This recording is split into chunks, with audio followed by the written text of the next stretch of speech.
to the motherfucking relay. We're covering today's top boxing news.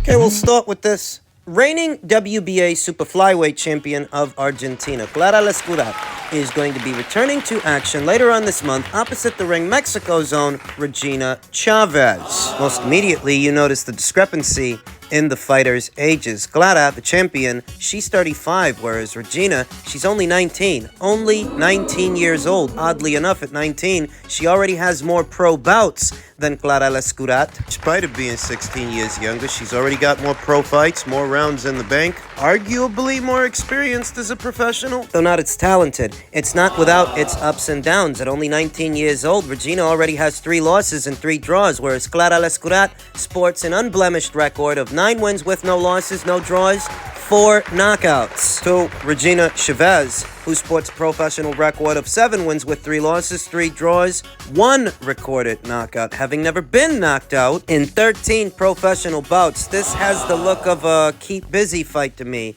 for the champion. This is a maintenance fight, something and someone for Clara Lescurat to get out there, kick off the year, get it started. She's one of 4 champions at this weight, and you figure that if she's getting out there so early in the year, in February, that leaves the rest of it for her to have bigger fights with bigger names, perhaps unification matches. The super flyweight division has stood divided for many years now. If Clara makes it through this, and I think she's going to, we'll see if she doesn't schedule herself some unification matches later on in the year. Clara Lescurat, who saw action 3 times in 2022, but only fought once in 2023. Only fought once last year, and that was abroad. She was a traveling champion in what was the Daniela de Jesus Aguilar fight that she won by way of an 8th round TKO stoppage. Clara got decent physical dimensions for a super flyweight. A respectable punch, throws good straight punches from the outside coming in. She is strong in all the ways that you would expect an Argentinian fighter to be strong, an Argentinian slugger. Their reputation. Argentines are known for being durable fighters, tough fighters that can take a shot and give a shot. Clara Lescurat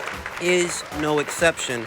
And perhaps now, more than before, it's imperative that she stay a champion, that she retain her WBA title, because there are one or some major promotional outfits that have ponies in that super flyweight show. This weekend, Matchroom's own unbeaten up-and-comer in the super flyweight division, Shannon Ryan, she's going to be fighting, and at some point, Shannon's going to want to challenge for an alphabet title. If you're Clara, you want to stay a champion. It's a deep division, a very deep division. It's a talent-rich weight class with unbeaten up-and-comers like Shannon Ryan, who I just mentioned, Emma Dolan, America's Zone, Liana Cruz, East LA Zone, Adelaida Ruiz. Just a few names to keep in mind when surveying the landscape, not even counting the other 3 reigning world champions at this weight. Well, as what fighters and familiar faces may decide to move up in weight? Familiar faces and fighters like Marlene Esparza, who I anticipate after her next fight, she's likely going to move up to Superfly, and Marlene,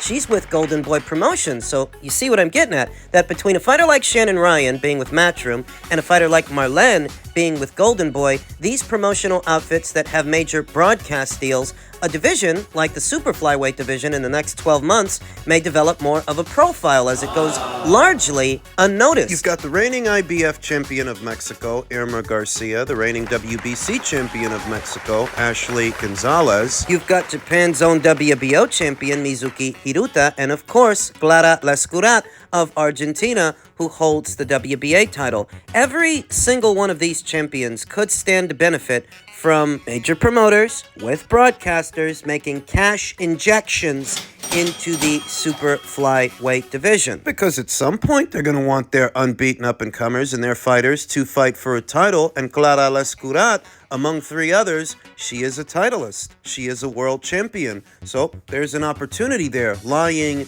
in wait. All she's got to do is hang on to her WBA title. All she's got to do is keep winning, win her next fight. And I think she's going to, because like I said, it looks like a keep busy fight to me. Looks like a maintenance fight, a 19-year-old that already has 3 losses and 3 draws on her resume. Clara should win the fight, and hopefully we see more of her this calendar year. And super lightweight news ahead of this Thursday's title fight. Jamaine Ortiz said, "I thought Josh Taylor was going to beat Tszyu. Right now, Lopez is the guy." At 140. I have to admit, I thought Josh Taylor was going to get him too. Tumultuous life outside of the ring and instability overall is a big part of the reason I find Teofimo Lopez hard to trust.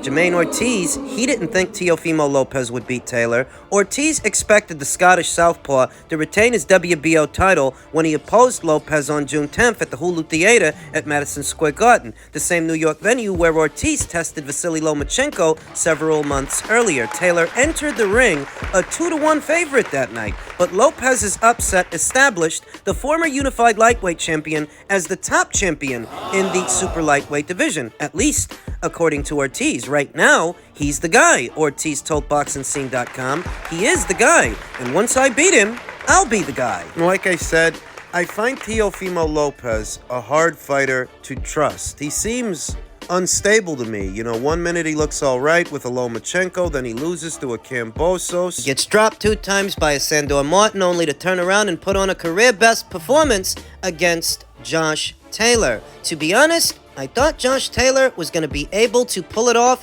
and beat him, Ortiz recalled. That's what I was thinking, but Teo did the job. He got it done. It was a good performance. I can't say nothing less. Teofimo, who was a slight underdog going into the Tosh Jailer fight, but now he's a favorite, considerable favorite, going into the Ortiz fight. Most handicappers have installed Lopez as a 7-1 favorite over Ortiz in what will be the first world title fight of Ortiz's 7-year pro boxing career. What's interesting is this wasn't the original plan. The original plan wasn't Lopez versus Ortiz. Reports indicate that Top Rank tried to make a Lopez versus Ramirez fight first. Jose Ramirez, the former unified super lightweight champion, who they offered something like $2 million and an extension to stay with them, to stay with Top Rank. And he turned it down. He decided to leave. He decided to go to Golden Boy. I feel like the Ramirez fight, stylistically, the Ramirez fight would have been an easier fight for Teofimo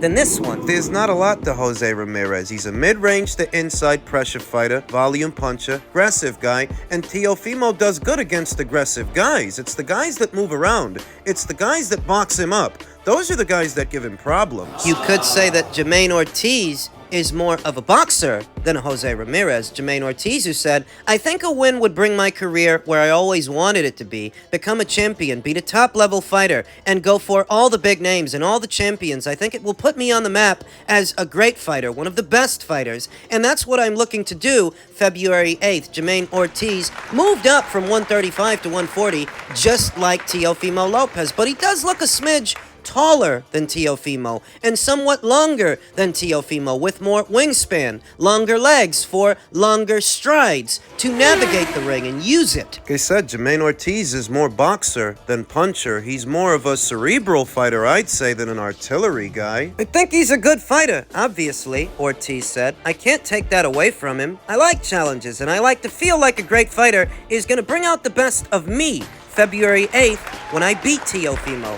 Is that what he's going to do? Is that what we should expect? I think the best version we've seen of Jamaine Ortiz was opposite the ring a former champion in Jamel Herring and a former champion and former sparring partner in Vasily Lomachenko. At minimum, those are the best guys that he fought, so in some ways, that's the best version of him we've seen. What does he need to do to beat Teofimo versus what he's going to do? I feel like what he needs to do, because he looks to be a smidge taller, smidge longer. What he needs to do? Got to stay on his toes, pot-shotting from the outside, using what height and length he has to steer clear of Teofimo Lopez's sharp counters and combinations. Stay on the outside, because mid-range to inside, Teofimo Lopez is fast and strong. He's a talented counterpuncher, and if you try to string together a combination, he's fast enough to catch you in between and explosive enough to hurt you. This is what I think Jamaine Ortiz has to do, not necessarily what I think he's going to do. And what he has to do is use the jab, stick it out there, stay behind it, and be economic. It's a counterpuncher's kryptonite, especially when the counterpuncher is a little shorter and a little stumpier than the other guy. There's 2 battles there. There's getting within striking distance of the other guy, then there's catching him. There's catching him with that big counter. And if you're staying on the outside, behind your jab, being economic, pot-shotting him, it makes it that much harder for him to catch you with that counter. As well as staying on your toes. Maintaining distance between you and him because he's trying to get mid-range to inside on you, and you don't want to let him do that. If he does do that, you've got to smother him. Don't even trade with him. This is what I think he has to do, not necessarily what I think he's going to do. Lopez gets past the straight punches and gets inside on you. You don't trade with him. He's too fast in the pocket. You tie him up, tie his arms up. That'll frustrate him over time, cause him to get desperate and start making mistakes where you can walk him into a big shot. Teofimo's a good fighter, but he ain't perfect. Can lose his cool in a fight, lose his temperance, and start making mistakes. That's what got him dropped in the Cambosos fight and dropped 2 times in the Sandor Martin fight. Does Jamaine Ortiz have the poise, the patience, and the temperance to capitalize on this? Well, that's the other thing. Because he beat a former champion in Jamel Herring, and he did all right with Vasyl Lomachenko, are we supposed to trust this guy? We're supposed to trust him more than Lopez. Stylistically, this is a more intriguing fight to me than the Jose Ramirez fight would have been. But I don't know if I'm going to throw caution to the wind and count out Teofimo Lopez. I have underestimated him before, and I don't want to do that.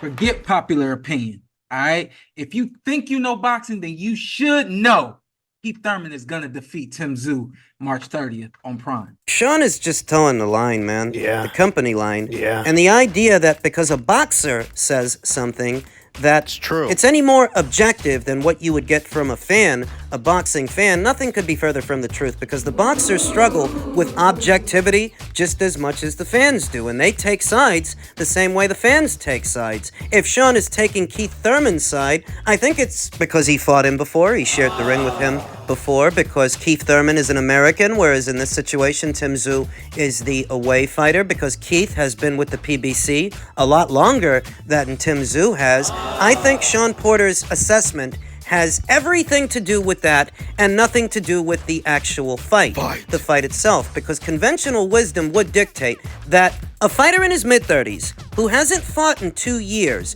moving up in weight to take on a naturally bigger, younger, and stronger fighter than himself, conventional wisdom dictates it's not going to end well for that guy in his mid-30s. And if you ask around, if you ask someone other than Sean, that's the feeling. That's what they're going to tell you, that this isn't going to end well for Keith. Keith Thurman, who could not dispatch Mario Barrios at 147 close to 2 years ago. 2 years before that, he got beat by a 40-year-old Manny Pacquiao. And before he got beat by a 40-year-old Manny Pacquiao, he had a close call with Josecito Lopez. Keith Thurman is a boxer-puncher, whereas Tszyu, he's a pressure fighter. And it just so happens that boxer-punchers do have a tactical advantage over pressure fighters, but that's when they're on the level, when they're at their best and at the top of their game, when they've been fighting and they're sharp and they're ready. That's not what Keith Thurman is. What Keith Thurman is, what he's doing, is he's cashing out. And that's all this is. Sean Porter's not going to say that. So what should we expect to see